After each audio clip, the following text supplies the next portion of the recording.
पाहुणे या ठिकाणी आलेले आहेत आणि हळूहळू इंदापूर मार्केट कमिटी राज्यामध्ये तर या ठिकाणी नाव झालेलंच आहे, परंतु परदेशामध्ये सुद्धा या ठिकाणी नाव घ्यायला सुरुवात झालेली आहे। या देशाचे नेते आदरणीय पवारसाहेब यांनी या महाराष्ट्र राज्यामध्ये फळबागा वाढवण्यासाठी प्रयत्न केले आणि त्या माध्यमातून इंदापूर तालुक्यामध्ये द्राक्षीचे पीक असेल, त्याचप्रमाणे डाळिंब पीक असेल, हे चांगल्या प्रकारे या ठिकाणी फळांचं मार्केट या ठिकाणी आपण सुरुवात या ठिकाणी केलेली आहे। या ठिकाणी आपल्या इंदापूर तालुक्यातील शेतकरी हा खऱ्या अर्थानं कष्टकरी शेतकरी आहे की त्यांच्यामुळं या इंदापूर तालुक्याचं नाव या देशामध्ये व्हायला सुरुवात या ठिकाणी झालेली आहे।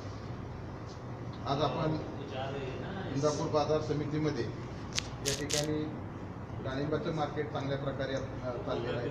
द्राक्षी मार्केट या ठिकाणी परवा आपण थायलंडला द्राक्षे पाठवली, त्याचप्रमाणे मागच्या 3-4 दिवसापूर्वी एक कंटेनर संकुचे आपण थायलंडला त्या ठिकाणी पाठवलेलं आहे आणि आत्तासुद्धा आपण पाहिलं आहे की कोल्ड स्टोरेजमध्ये त्या ठिकाणी डाळिंबाचं संकुचे पॅकिंग करून त्या ठिकाणी परदेशात या ठिकाणी 1-2 दिवसामध्ये अजून आपले कंटेनर जाणार आहे।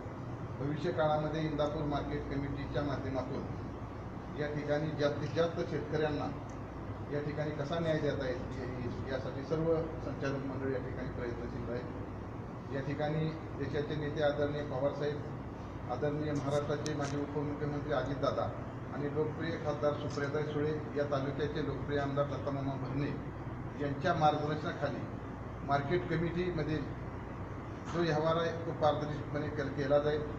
भविष्य काळामध्ये यांच्या मार्गदर्शनाखाली अजून काय शेतकऱ्याला सुविधा देता येतील यासाठी सर्व संचालक मंडळ नेहमीच त्या ठिकाणी प्रयत्नशील राहील असे आम्ही या ठिकाणी आपल्याला सांगू इच्छितो। या ठिकाणी आलेल्या सर्व बाहेरून आलेल्या सर्व पाहुण्यांचं मार्केट कमिटीच्या वतीनं आम्ही स्वागत करतो।